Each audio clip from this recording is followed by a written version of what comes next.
So I'm hearing her like throw shit.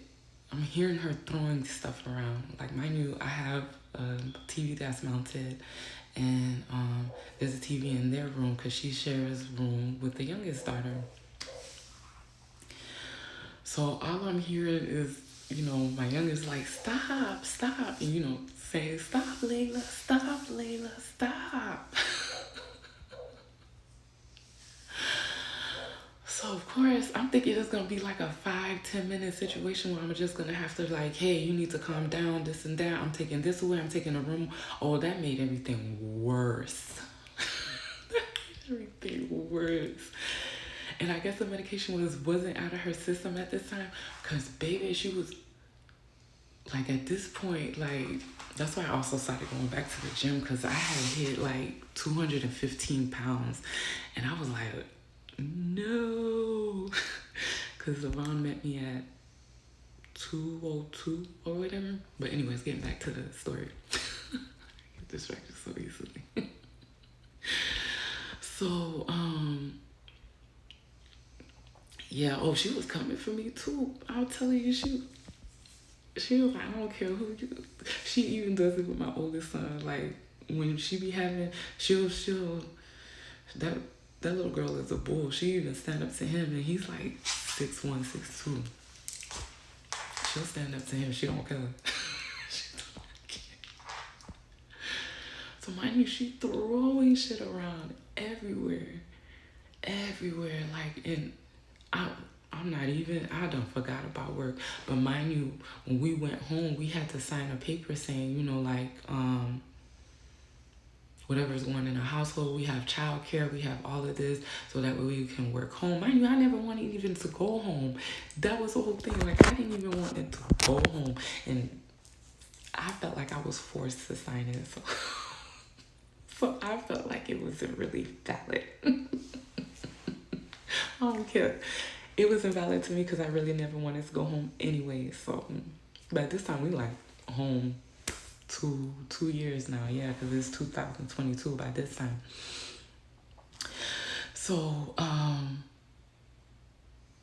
so while she's whatever, so I'm not looking at the time.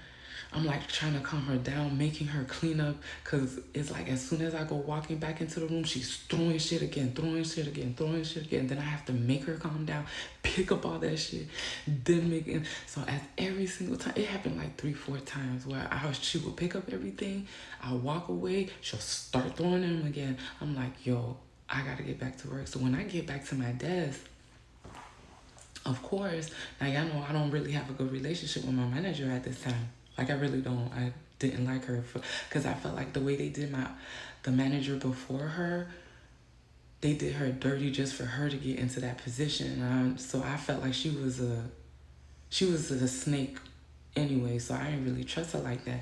And then Nancy liked to talk. It was like, I already felt some type of way. So when I get back to my desk, it might be like, I'm not even thinking nothing of it. I don't even check my messages, like, because a lot of times it be Nancy, like, calling me about bullshit, wanting to gossip about, but I mean, all of them did that. And they would always call me because Nancy would tell me all the tea. And then there was certain people I would tell, but I wouldn't tell everybody about what she was telling me, because I feel like if something is about to change in the apartment, it shouldn't be only certain people that should know. I feel like if you're the manager and you know what's about to go on, tell your team so that we're aware so we could get prepared. But a lot of times they wanted to keep a lot of shit secret. And of course, that's why Nancy wasn't allowed in the manager meetings or whatever, because they would find out. Not through me, I know that. I know that for a fact. They wouldn't find out through me. It was other people saying, because there was a lot of people coming to me that would tell me what they heard from her. So that's how I knew it wasn't the people that I was telling it to. It was actually other people that were saying, no, this is what Nancy was saying. So I was like, Well, since y'all already know, that's what I heard too. Because I didn't know who she was telling. Because she was like, oh, I only tell you. But then I would hear it from 3 other people. And I'm like, but I thought she said I was the only one that knew. So, but anyways, so when I go check my messages, my manager she ended up leaving early that day. And she was like, I never clocked in. And mind you, it was probably one of them mornings like I was real sluggish that I didn't want to get up or whatever, and forgot to clock in. Because a lot of times, like I had a whole routine. I'm not explaining, but I had a whole routine. But I would start working, like I would start already making notes on which accounts that I needed to call first. And sometimes I would forget, or if Donovan would text me like right at 9:30 or 9:15, I would know when to clock in. Because he worked overnight, so I would be, by the time I got his text, it'd be 9 o'clock. So whatever. So I ended up messaging her back, and I said I'll put a corrective sheet or whatever. And then I think she comes in. No, it was the following day, because Nancy ends up hitting me up and asking me, because Nancy used to tell everybody like we're best friends. I mean, we were good. We were cool. We were cool with each other. I ain't gonna even lie. We even hung out outside of work. We went to lunch. There was a couple other people we went to lunch with, because like Nancy isn't a bad person. I mean, she does got her little racist ways. I feel like everybody does. I don't think she means, I don't know.